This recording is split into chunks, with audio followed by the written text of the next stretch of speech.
फक्त शेतकरी कांदा याच्या संदर्भात बोलतील, बाकीची बंद जायला आज आपण सर्वजण बंद करा. गेले 3 वर्षापासून देशामधला कांदा उत्पादक शेतकरी जो अडचणीत आलेला आहे त्या संदर्भामध्ये हा प्रश्न कायमस्वरूपी निकाली निघण्याकरता राज्य आणि केंद्र सरकारने ठोस भूमिका घेतली पाहिजे.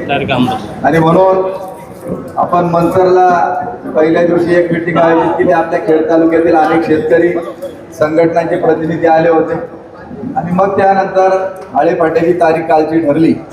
काल आळेपाट्याला देखील आमदार शरददादा सोनवणे आणि सर्व शेतकरी वेगवेगळे सगळ्या पक्षाचे लोक उपस्थित होते. आणि आज देखील खेड तालुक्याची आपली त्या दिवशी ठरल्याप्रमाणे मीटिंग आयोजित करत असताना आदरणीय आमदार बाबा शेटकाळे, सभापती शिंदेसाहेब यांच्याशी देखील चर्चा झाली आणि तुम्ही चांगल्या प्रकारे सभापती नियोजन केलं, त्याबद्दल तुम्हाला मनापासून मी धन्यवाद देतो. की हे आंदोलन होत असताना प्रत्येक वर्षी शेतकरी त्या पद्धतीने अडचणीत आलेला आहे आणि याच्यावरती तोडगा काय काढावा. अनेक लोकप्रतिनिधींनी देखील संसदेमध्ये आवाज उठवला, विधानसभेमध्ये देखील आवाज उठवला, परंतु स्वर्गीय शरद जोशी जन्माला आले, शेतकऱ्यांकरता लढत राहिले, ते आपल्यातून गेले. पण कांद्याचा प्रश्न अजून देखील अर्धा तासाला अनुत्तरित राहिलेला आहे. कधी चांगले दिवस येतात, कधी अडचणीचे येत असतात. मी आपल्याला नम्रपणे सांगू इच्छितो, आज प्रत्येकाचं म्हणणं आहे कांद्याची निर्यात झाली पाहिजे. आज कांद्याची निर्यात जरी सरकारने जर ठरवलं की कांदा निर्यातीवरती बंदी नाही, परंतु सरकारच्या धरसोड धोरणामुळं 1 नंबर जगामध्ये कांदा निर्यातीमध्ये असणारा आपला भारत देश आज हा 5 नंबरला गेला. आपलं शत्रू राष्ट्र म्हणून जे पाकिस्तानला आपण हे करतो, आज आपल्यापेक्षा ते वरच्या नंबरला आलं. परकीय चलन आज त्यांना ज्यादा मिळायला लागले आणि आज त्याचाच आज दुष्परिणाम आपल्याला त्या ठिकाणी भोगावा लागतो. म्हणून सरकारची धोरण हे कायमस्वरूपी निर्यातीच्या बाबत ठाम असणं अत्यंत गरजेचं आहे.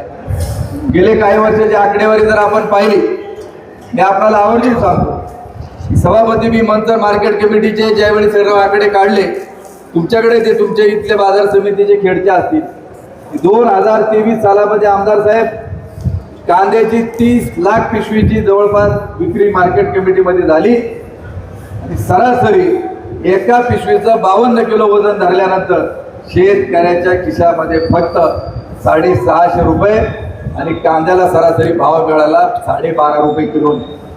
30 लाख पिशवीत 12.5 रुपये किलो. आज तज्ज्ञांनी जो रेट काढलेला आहे उत्पादन खर्च, तो कांद्याचा प्रति किलो 18.5 रुपये त्या ठिकाणी येतो. 24 सालामध्ये कांद्याचे एका पिशवीचे 1313 रुपये आले, सरासरी भाव किलोला 25 रुपये त्या ठिकाणी मिळाला. त्या वर्षी शेतकऱ्यांचं 24 मध्ये बरं झालं. 25 सालामध्ये कांद्याचा सरासरी जो दर मिळाला तो 12 रुपये 30 पैसे आणि शेतकऱ्याला एका पिशवीला 640 रुपये त्याच्या हातामध्ये पडले. हे 26 साल चालू आहे. 26 सालामध्ये जानेवारी पासून मे ची जी आकडेवारी काढली, एका शेतकऱ्याला कांदा जो मार्केटमध्ये विकला गेलेला आहे त्याला 400 आणि 47 रुपयाच्या दरम्यान एका पिशवीला आले आणि 10 रुपये 61 पैसे फक्त शेतकऱ्याच्या हातामध्ये आले. तज्ज्ञांनी जो 18.5 रुपये किलो उत्पादन खर्च काढलेला आहे त्यानुसार एका शेतकऱ्याला किलोच्या पाठीमागं जवळपास 8 रुपयाचा त्या ठिकाणी तोटा त्या ठिकाणी झालेला आहे. आणि गेले 5 वर्षाचं जर आपण ॲव्हरेज काढलं, 23 पासून 4 वर्षाचा जर ॲव्हरेज जर आपण काढला तो 14 ते 15 रुपयाच्या दरम्यान त्या ठिकाणी बसतो. म्हणजे किलोला देखील 3 रुपयाचा घाटा त्या ठिकाणी आहे. म्हणून आमची जी मागणी उद्याच्या काळामध्ये 21-22 सालामध्ये अशीच कांद्याची परिस्थिती निर्माण झाली होती. आदरणीय अजितदादा राज्याचे अर्थमंत्री होते आणि त्यावेळी देखील लोकप्रतिनिधींना आवाज उठवला. आपण सर्वांनी मागणी केली, ज्या शेतकऱ्यांनी कांदा विकलेला आहे त्या शेतकऱ्याच्या कांद्याला जे नुकसान झालं, सरकारने राज्य सरकारने 3.5 रुपये किलो प्रमाणे अनुदान दिलं. मंचरला 16-17 कोटी मिळाले, आपल्याला कदाचित जादा मिळाले, कारण कांद्याची आवक सगळ्यात जादा उत्पादन हे खेड तालुक्यामध्ये जात आहे. परंतु आज आमदार साहेब मागणी करत असताना तो निर्णय असा होता, ज्या शेतकऱ्यांनी कांदा मार्केट कमिटीमध्ये विकला त्याला फक्त ते अनुदान दिलं गेलं. परंतु आज सरकारने निर्णय एक घेतला की नियमनमुक्ती केली. तुम्ही तुमचा माल शेतात विका, मार्केटच्या बाहेर विका, फक्त मार्केट कॅम्पसमध्ये जो माल विकला जाईल त्याला नियमनामध्ये. आमची आज प्रकारची मागणी अशा प्रकारची आहे की गेले 5 महिन्यामध्ये आमच्या शेतकऱ्यांनी कांदा वावरात विको, मार्केटच्या बाहेर विको, उद्याच्या काळाचे अनुदान मंजूर आपल्याला करायचे ते सर्रास सगळ्यांना मिळाले पाहिजे. अशा प्रकारची आपली ठाम भूमिका त्या ठिकाणी राहणार आहे. यासाठी आम्ही कटिबद्ध आहोत. नंबर 2, ही कांद्याची नाफेड मार्फत खरेदी करण्याचा निर्णय मुख्यमंत्र्यांनी जाहीर केला. मुख्यमंत्री महोदयांना आम्हाला सांगायचे की जवळपास 3 आठवडे झाले तुम्ही रेट जाहीर केला 1235 रुपयांनी. मला तमाम शेतकरी बांधवांना, आडतदारांना देखील या निमित्ताने विचारायचे की 1235 रुपयाने आपल्या खेड मार्केट कमिटीमध्ये कुठं व्यवहार तालुक्यामध्ये झाला का? नाफेडने खरेदी केली कोणाची? मग आज जर सरकार म्हणत असेल की अजून 10-12 दिवस थांबा, 21 दिवसापूर्वी जो निर्णय तुम्ही घेतला याची जर अंमलबजावणी होत नसेल, आपली म्हण आहे की लबाडा घरचं निमंत्रण जेवल्याशिवाय खरं कसं म्हण. आमचं म्हणणं आहे की दुसरी फसवणूक सरकारने अशी केली. 1580 रुपयाचा निर्णय जाहीर केला. कधी केला? 26 तारखेला आदरणीय रोहित दादांनी आंदोलन जाहीर केलं नाशिकमध्ये, चांदवडला. 25ला रात्रीचा निर्णय आला का नाशिक जिल्ह्यामधली कांदा खरेदी नाफेड मार्फत 1580 रुपये क्विंटल प्रमाणे केली जाईल. आमचा सरकारला सवाल आहे का या देशामध्ये फक्त नाशिक जिल्ह्यामध्येच कांदा उत्पादक आहेत का? इतर राज्यामध्ये, मध्य प्रदेशामध्ये नाहीत का? गुजरातमध्ये नाहीत का? कर्नाटकमध्ये नाहीत का? महाराष्ट्रामध्ये नाही का? जिल्ह्यात नाही का? खेडमध्ये नाही का? मग सरकारला जर निर्णय घ्यायचा असेल तो सर्वांसाठी एक निर्णय असणं अत्यंत गरजेचं त्या ठिकाणी आहे.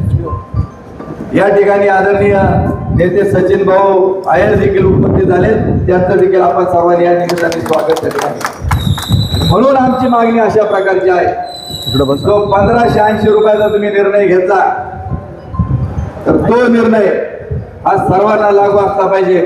म्हणून सभापती देखील कलेक्टर साहेबांना भेटले.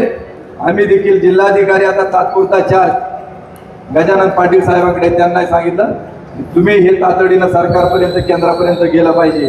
आणि 1580 रुपये तर सरकारच्या तज्ज्ञांच्या नुसार स्वतः मुख्यमंत्री साहेबांनी 23 मध्ये घोषणा केली होती, फडणवीस साहेबांनी, की 23ला सांगितलं की कांदा हा 24 रुपयाच्या पुढे त्याला भाव मिळाला पाहिजे. आज तुमच्या हातामध्ये सगळं काही निर्णय घेण्याची क्षमता आहे. म्हणून मुख्यमंत्र्यांना आमची विनंती राहील का तुमचंच बोल त्या ठिकाणी खरा ठरला पाहिजे. आमची मागणी आहे की 26-27 रुपये हमी भाव मिळाला पाहिजे. 24 जर तुम्ही बोललात तर 24 तरी तुम्ही तो त्या ठिकाणी देऊन दाखवायला पाहिजे, अशी देखील मुख्यमंत्र्यांना मागणी. पुढची आमची जी मागणी ती कांदा ज्यावेळी नाफेड मार्फत खरेदी केला जाईल, पूर्वीच्या काळामध्ये कांदा सगळे जुने शेतकरी आहेत, कांदा हा पुढे नाफेड मार्फत खरेदी केला जायचा, मार्केट कमिटीमध्ये खरेदी केला जायचा वेगवेगळ्या पद्धतीनं. मग तिथं पिंपळगावला देखील आपलं केंद्र होतं, तिथं खरेदी बाजारामधून केला जायचा. परंतु गेले 4-5 वर्षापासून कांदा जो खरेदी नाफेड मार्फत केला जातो तो फार्मर प्रोड्युसर कंपनीला काम दिलं जातं. आमचं विरोध अजिबात नाही, तुम्ही फार्मर प्रोड्युसर कंपनीला कांद्याचं लागलं तर काम द्या, मार्केट कमिटीला द्या, खरेदी विक्री संघाला द्या. परंतु कांदा घेत असताना ज्यावेळी तो कांदा मार्केट कमिटीमध्ये येईल, या फार्मर प्रोड्युसर कंपन्या असतील, ज्या बाकीच्या संस्था असतील, त्यांनी बोली लावून मार्केटमध्ये शेतकऱ्याचा कांदा खरेदी केला पाहिजे. ही आमची ठाम भूमिका त्या ठिकाणी राहील, जेणेकरून स्पर्धा निर्माण होईल, शेतकऱ्याला अधिकचा भाव त्या ठिकाणी मिळेल. म्हणून उद्याच्या काळामध्ये आपल्याला सरकारला, राज्य असेल केंद्र असेल, त्यांना ठोस निर्णय घेण्यास भाग पाडण्यासाठी जसं आपण लढलो, पकडलेला बिबट्या हा कधीही रस्त्यावरती सोडायचा नाही, फॉरेस्टमध्ये सोडायचा नाही. तो जर्मन पिंजऱ्यामध्ये झाला तो निवारा केंद्रामध्ये माणिक डोरला ठेवायचा किंवा अन्य राज्यामध्ये पाठवायचा, हा निर्णय सरकारला घ्यावा लागला. आंदोलन झालं म्हणून राज्याच्या वन मंत्रालयावर लागलं. स्वतः एकनाथजी शिंदे साहेब देखील आले, कुटुंबाला देखील मदत केली, परंतु त्यांना त्याची झळ ज्यावेळी पोचली त्यावेळी तिथपर्यंत आले. म्हणून या कांद्याच्या संदर्भामध्ये देखील आपण लढत राहू, शेवटपर्यंत लढत राहू. आणि म्हणून सचिन भाऊ, एक आता दिशा आपण ठरवलेली आहे की 2 गोष्टी महत्वाच्या आहेत की शेतकऱ्यांची आपली जी मागणी होती का शेतीला वीज दिवसा मिळाली पाहिजे. कांद्याच्या आंदोलनापासून दिवसा मिळाली, पण किती तास मिळाली? आज ती 8 तास मिळालेले आहेत. आमचं म्हणणं आहे की तज्ज्ञ म्हणून राज्याचे ऊर्जा मंत्री असतील, काही IAS ऑफिसर असतील, त्यांनी यावं. मोटर त्यांनी चालू करून बघावी. भारत देता येत नसेल पण 8 तास तुम्ही शेतकऱ्यासोबत वावरात त्या ठिकाणी थांबा आणि 1 एकर भरण्याला किती तास लागतात हे त्यांनी त्या ठिकाणी येऊन पाहिलं पाहिजे आणि मग निर्णय घेतला पाहिजे. आमचं म्हणणं एक आहे, दिवस उगवल्यापासून दिवस मावळेपर्यंत 12 तास मध्ये शेतकऱ्याला वीज त्या ठिकाणी मिळाली पाहिजे. आम्ही फुकट मागत आहे पण आम्हाला गॅरंटेड वीज त्या ठिकाणी मिळणं हे अत्यंत गरजेचं आहे. आता नवीन आमदार साहेब कायदा केला की ज्याला कनेक्शन लागेल त्याला सोलर शिवाय वीज मिळणार, कनेक्शन मिळणार आहे. पण जे अवर्षणग्रस्त आहे, दुष्काळी भागामध्ये आहेत, त्यांना नदीवरून त्याचबरोबर तुमच्या धरणामधून उपसा सिंचन केल्याशिवाय जमत नाही. आणि त्या योजना जर करायच्या असतील तर त्या सोलरवरती मोठाले पंप चालत नाहीत. म्हणून शेतकऱ्याला विजेचं कनेक्शन पुन्हा सुरू झालं पाहिजे ही एक आपली मागणी त्यासाठी राहील. आणि म्हणून रात्री देखील आमदार साहेबांशी मी बोललो, शरद दादांशी देखील बोललो, रोहित दादांशी देखील बोललो, खासदार अमोल कोल्हेंशी बोललो, त्याचबरोबर निलेशराव लंके साहेबांशी बोललो, सगळ्या पक्षांशी बोललो. आज देखील काही लोकांशी मला बोलायचे, सचिन भाऊ देखील इथं आहे, आढळराव दादांबरोबर देखील मी आज बोलणार आहे.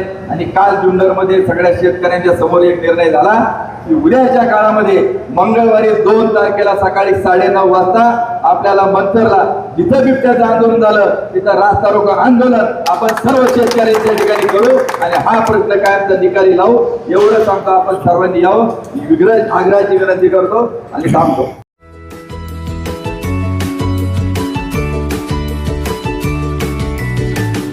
बातम्या शेतीच्या, बातम्या मातीच्या, बातम्या अन्यायाच्या, गुन्हेगारीच्या,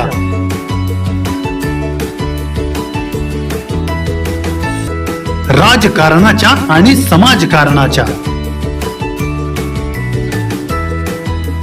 शोषणाविरुद्ध बुलंद आवाज, जनसामान्यांच्या हुंकाराची गाज, सत्कार्याला प्रोत्साहन, दुष्कृत्याला अनुशासन, निर्भीड, निस्पृह, सडेतोड, बेधडक आणि रोखटोक म्हणजेच विघ्नहर टाइम्स. शोध बातमीचा, ध्यास सत्याचा. आपलं चॅनल, आपली बातमी. सबस्क्राईब तर कराच, पण बेल आयकॉनवर क्लिक करायलाही विसरू नका.